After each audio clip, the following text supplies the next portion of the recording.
نحمده ونصلي على رسوله الكريم اما بعد اعوذ بالله من الشيطان الرجيم بسم الله الرحمن الرحيم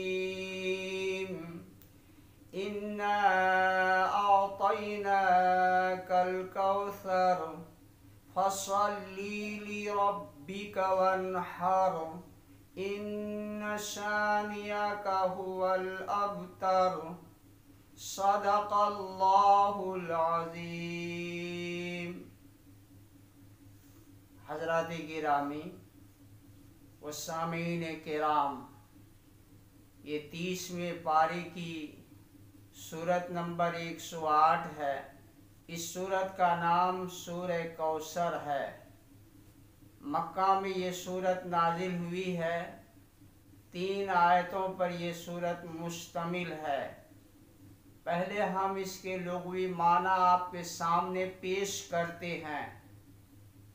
انا بے شک، اعطیناک ہم نے آپ کو عطا کی، کوثر جنت میں ایک حوض کا نام ہے، فصلی تو آپ نماز پڑھیے، لربک اپنے رب کے سامنے یا اپنے رب کے لیے، وانحر قربانی کیجیے۔ نحر اونٹ کی قربانی کو کہتے ہیں۔ انا بے شک، شانئک آپ کا دشمن، ہوا وہی، ابتر نامراد، دم بریدہ، مقطوع نسل ہے۔ ترجمہ سماعت فرمائیے۔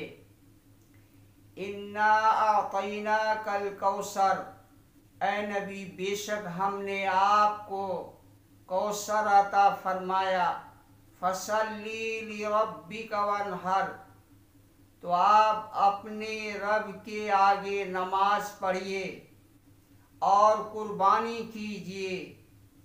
ان شانئک هو الابتر، بے شک جو آپ کا دشمن ہے وہی ابتر ہے۔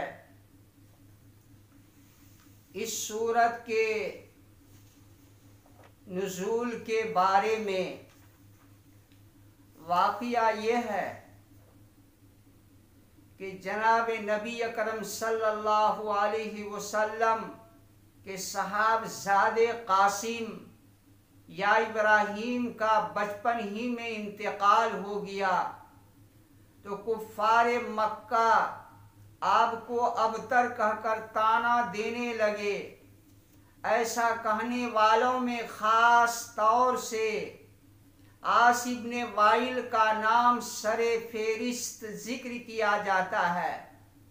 اس کے سامنے جب جناب رسول اللہ صلی اللہ علیہ وسلم کا ذکر کیا جاتا تو وہ شخص کہتا تھا کہ ان کی بات چھوڑو، کچھ فکر کرنے کی ضرورت نہیں، کیونکہ وہ ابتر ہے، یعنی اب آگے سلسلہ نسب موقوف ہے، ان کا کوئی نام لینے والا بھی نہیں رہے گا۔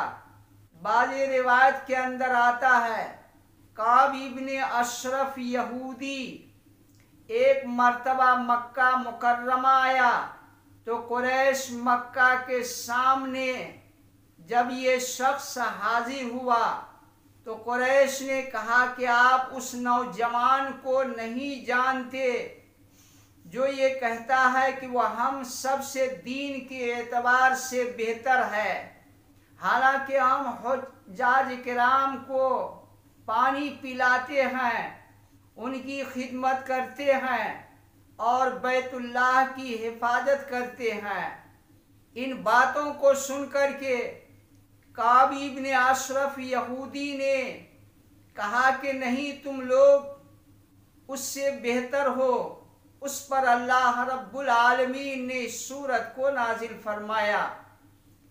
کفار مکہ جو جناب رسول اللہ صلی اللہ علیہ وسلم کے پیسری اولاد نہ رہنے کے سبب ابتر ہونے کے طعنے دیتے تھے یا اور دوسری وجوہ سے آپ کی شان میں کفار مکہ گستاخی کرتے تھے، ان سب کے جواب میں اللہ رب العالمین نے سورہ کوثر نازل فرمائی، انا اعطیناک الکوثر۔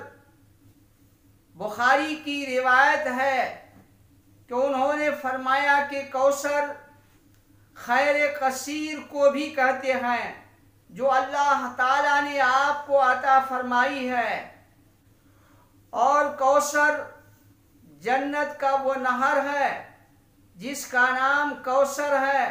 نبی کریم صلی اللہ علیہ وسلم کے غم کو اللہ رب العالمین نے اس سورت کو نازل فرما کر دور فرمایا، اور آپ کو اللہ رب العالمین نے حکم فرمایا فَصَلِّ لِرَبِّكَ وَانْحَرْ، کہ آپ قربانی کیجئے اور اپنے رب کے آگے نماز پڑھیے۔ گویا کہ اللہ رب العالمین نے آپ کو اس سورت کے اندر دو باتوں کی ہدایت فرمائی، نماز جو بدنی اور جسمانی عبادتوں میں سب سے بڑی عبادت اور ایمان کے بعد نماز ہی کا مقام و درجہ ہے، نماز چھوڑنے کا برا انجام ہے۔ فرمایا کہ جو شخص بغیر عذر شرعی کے نماز کو چھوڑ دیتا ہے گویا کہ اس نے کافروں والا عمل کیا، اور جان بوجھ کر کے ایک وقت کی نماز کو چھوڑ دینے والا 2,88,00,000 برس جہنم میں رہے گا۔ اور مالی عبادتوں میں اہم ترین عبادت اللہ رب العالمین کے نام پر خلوص نیت کے ساتھ قربانی کرنا ہے۔ قرآن مقدس میں اللہ رب العالمین نے فرمایا ہے ان صلاتی و نسکی و محیای و مماتی للہ رب العالمین، کہ میری نماز، میری قربانی، میرا جینا، میرا مرنا اللہ رب العالمین کے لیے ہے۔ ان شانئک ھو الابتر، عیب لگانے والے جو نبی کریم صلی اللہ علیہ وسلم کو ابتر کہہ کر طعنہ دیتے تھے، آج پوری دنیا میں نبی کریم صلی اللہ علیہ وسلم کی مانوی و روحانی اولاد قیامت تک رہے گی، اور حضور پاک صلی اللہ علیہ وسلم کا نام اذان میں، تکبیر میں، کلمہ میں ہر آن ہر گھڑی لیا جاتا ہے۔ خصوصاً فجر کی نماز کی اذان پوری دنیا میں 9 گھنٹے تک ہوتی رہتی ہے، گویا کہ حضور پاک صلی اللہ علیہ وسلم کا نام نامی اس میں گرامی اللہ رب العالمین کے نام کے ساتھ مسلسل 9 گھنٹوں کے اندر لیا جاتا ہے۔ ویسے ہی اہل اللہ زمین پر چلتے پھرتے اٹھتے بیٹھتے نبی اکرم صلی اللہ علیہ وسلم کی سنت پر عمل کا خیال کرتے ہیں۔ آپ غور کیجئے کہ رسول مقبول صلی اللہ علیہ وسلم کے ذکر کو حق تعالی شانہ نے کیسی رفعت و عظمت عطا فرمائی کہ آپ کے عہد مبارک سے آج تک پوری دنیا کے چپا چپا پر آپ کا نام مبارک 5 وقت خصوصاً اللہ کے ناموں کے ساتھ مسجد کے مناروں پر پکارا جاتا ہے، اور آخرت میں اللہ تعالیٰ آپ کو شفاعت کبریٰ کا مقام محمود عطا فرمائے گا۔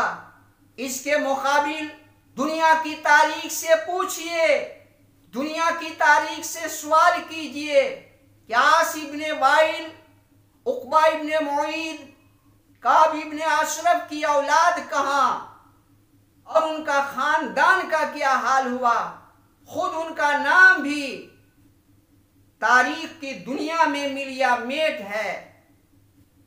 اللہ رب العالمین نے ہم سب کو اس صورت کے اندر اس بات کی طرف متوجہ کیا ہے کہ اللہ کا تقرب چاہتے ہو تو اللہ کے حضور میں اپنی اس مقدس پیشانی کو جھکاؤ اور مالی عبادتوں میں سے اللہ کی راہ میں اللہ کے نام پر خلوص نیت کے ساتھ قربانی پیش کرو۔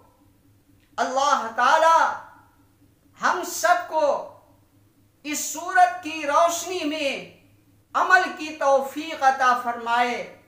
وما علینا الا البلاغ۔